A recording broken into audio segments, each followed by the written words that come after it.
Hello, welcome back to Overwhelmingly Underwhelmed. I'm your host Lexi, and today we're talking about setting consequences and actually going through with them. I'm sorry I haven't been here for a few weeks. I have been traveling a fair bit over the last month. I think we had 4 weekends where we were away, including a whole week where I was away in Torres Strait playing basketball. We came second, lost by 3 in the final. Better luck next year.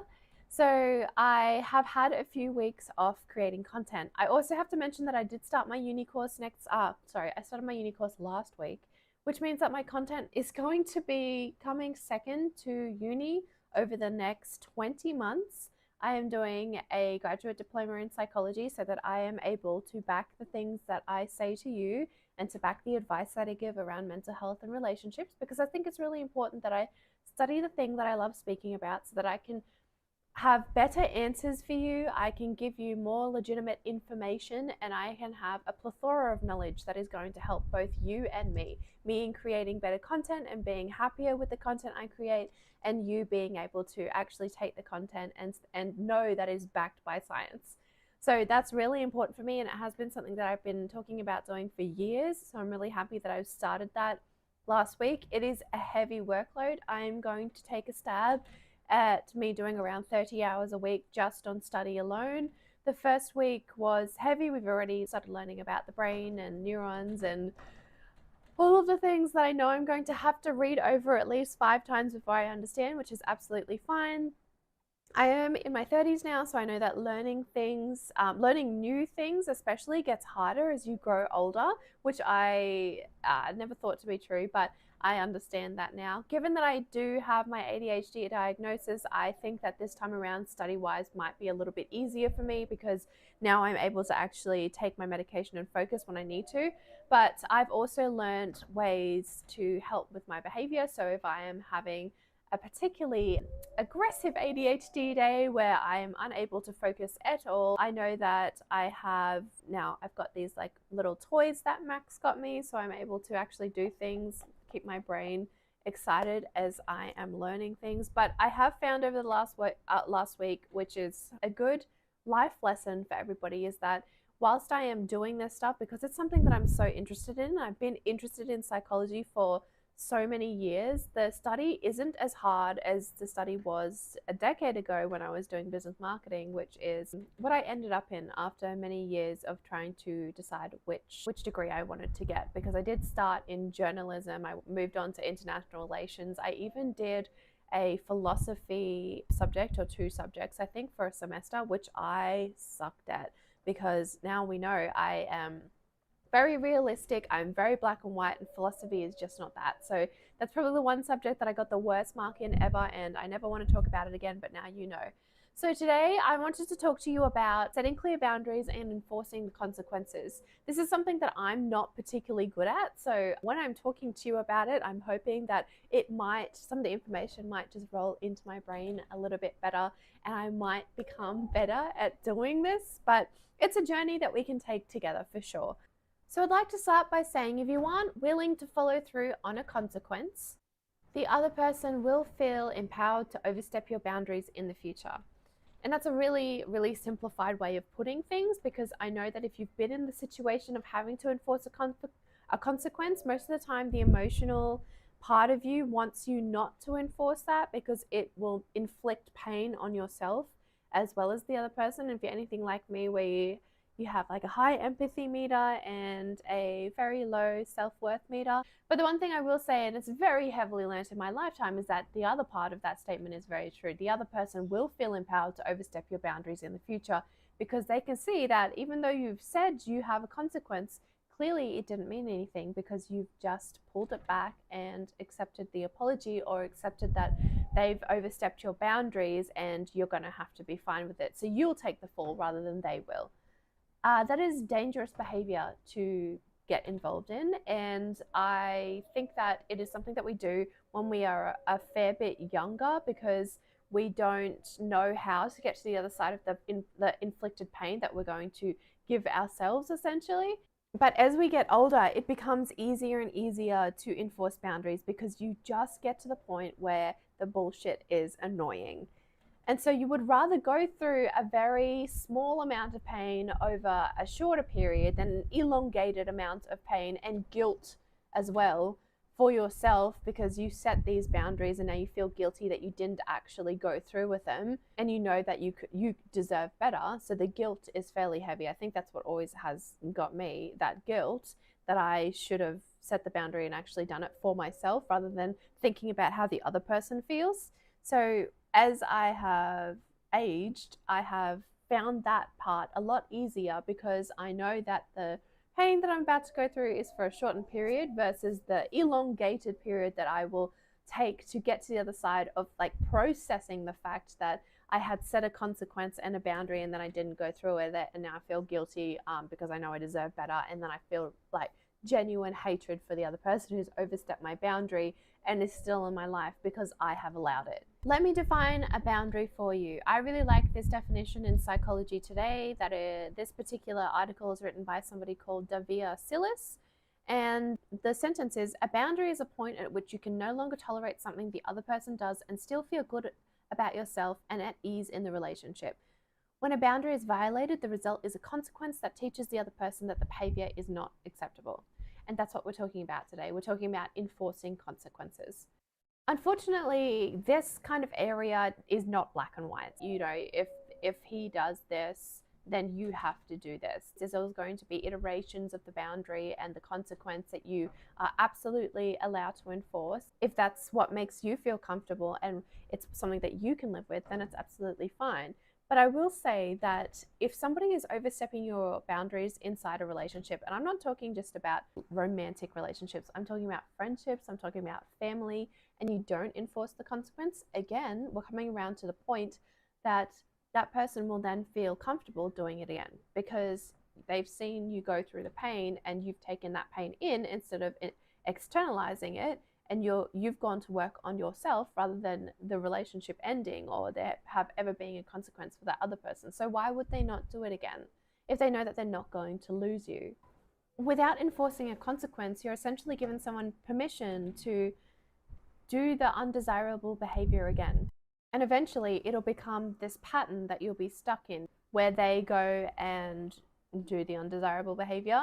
You find out they are apologetic potentially for you finding out, and because you haven't set the boundary and then enforce the consequence, they're going to go out and think, that's all right, I can do that behavior again. My partner or my friend or my sister or my father, they haven't enforced a consequence, so what's the point in me rectifying that behavior? It mustn't mean that much to them. Now, there's a lot of people that confuse boundaries with standards, and I don't blame you for getting these things mixed up. Here's how I define difference between boundaries and standards.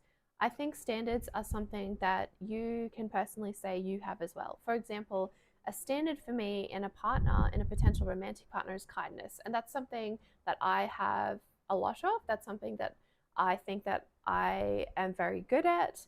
And I want that type of standard in a relationship. I want that kindness returned. Another standard for a friendship might be there's a fairly 50-50 kind of weight to the friendship. And that's something that I am able to give and something they're able to give. And that's a standard. Whereas a boundary, in the least complex way of describing how I think of a boundary, is it has come from a standpoint of potential pain, trauma, sadness, and you've put the boundary up to make sure that you don't have to go through that again. But boundaries are not a bad thing. That's not the way I've explained it. There might make it sound bad, but what I am saying is that you've gone through the sadness, you've healed from it. Boundaries are things that you've determined that environments and people cannot do to you. Whereas standards are something that you have that you might be looking for a potential in a partner. So boundaries are kind of like a no, I will not accept this. Whereas standards are like a yes, this is what I'm looking for. I hope that makes sense because it does in my brain, and I'm hoping it makes sense here as well. When you're getting into your like mid to late 20s, I think boundaries are a really important thing because you've gone through the types of people that you didn't like and that didn't work in with your life. So you know what you will not accept moving forward.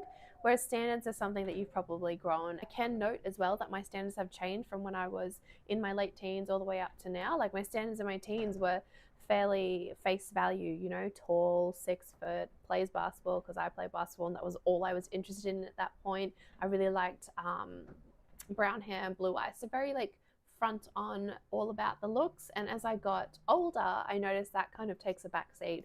And right now, if I was ever single again, I can tell you that it would probably take the very back seat because my standards have now been set in a way that's kind of, I'm looking for other things than looks. I want somebody who's kind, I want somebody who's genuine, who is loyal, honest, all the things that I know that I can bring to a relationship that have nothing to do with my looks.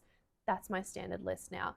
My boundaries list obviously is given my past, and you know a little bit about my past. If you've been here for a little bit, I've been cheated on a fair bit. So it's like the boundaries I'm setting are like, you know, even like a whiff of a red flag in terms of cheating is just a no for me because I'm not going through that again. And I know that if I can respect somebody in a relationship, they should be able to respect me back. Now, you need to be strong when you set boundaries and when you enforce consequences. And I know that sometimes that can be hard. I understand that.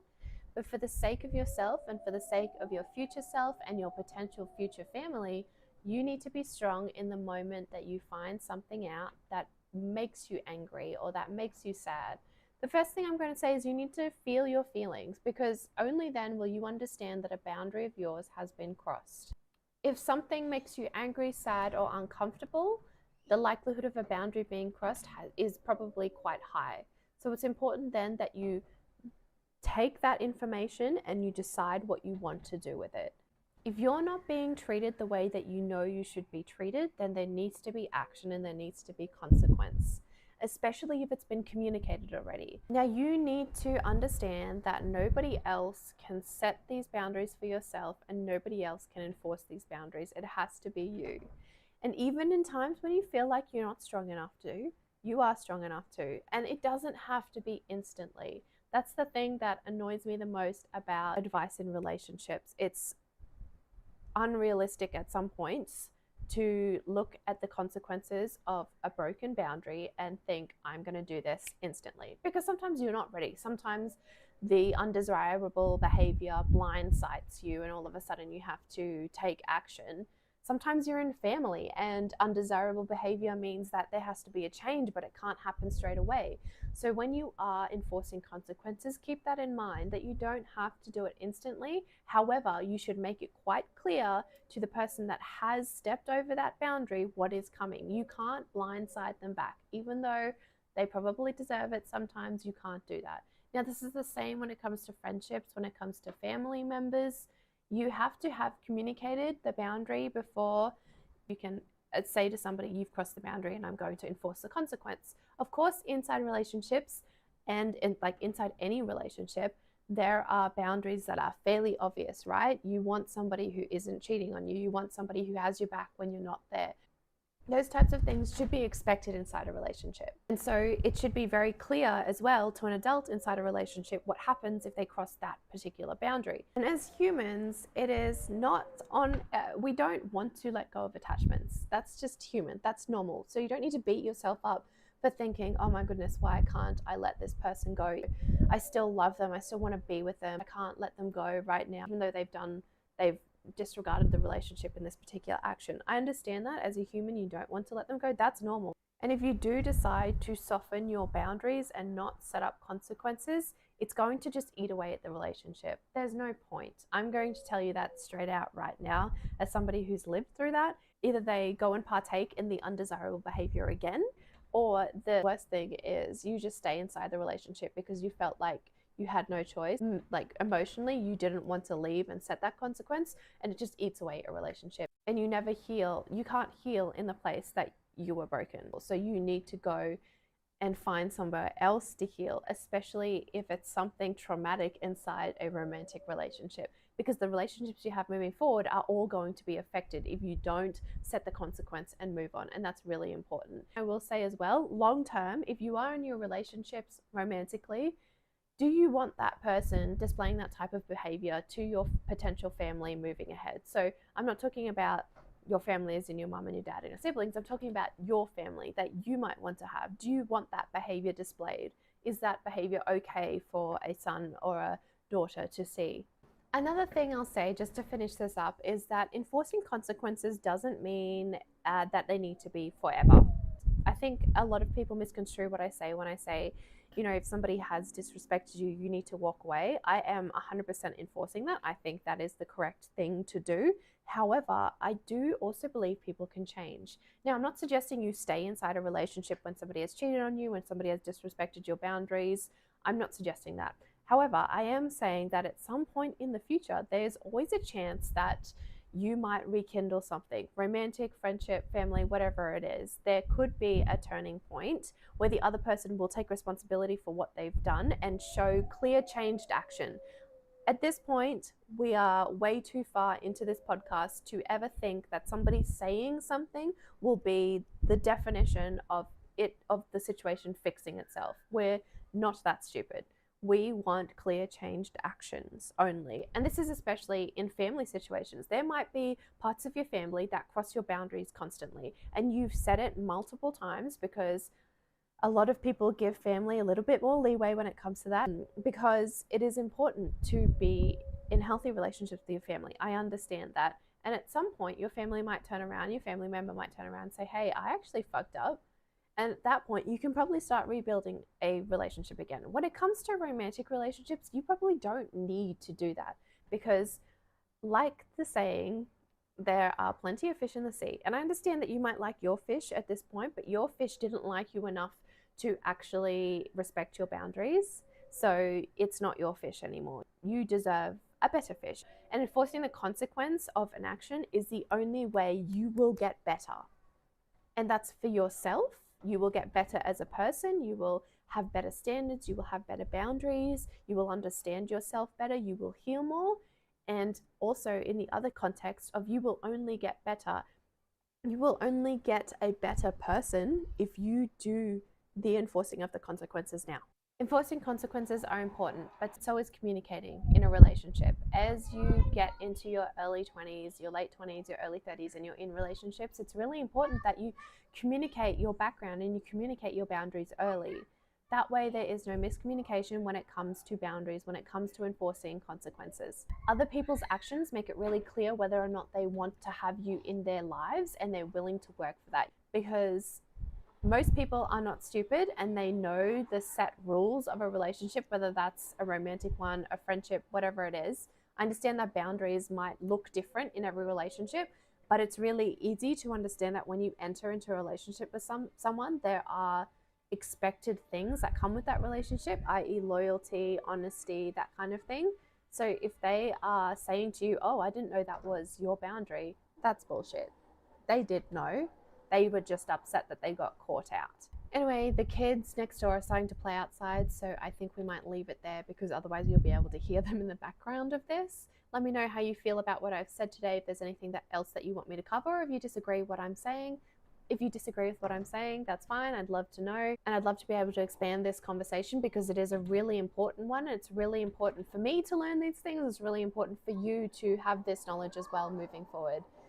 Thank you for listening to Overwhelmingly Underwhelmed. I'm your host, Lexi. There's a subscribe button, which I would love you to press, because I'm very new to YouTube and I'm pretty excited about it. Let me know any feedback that you have.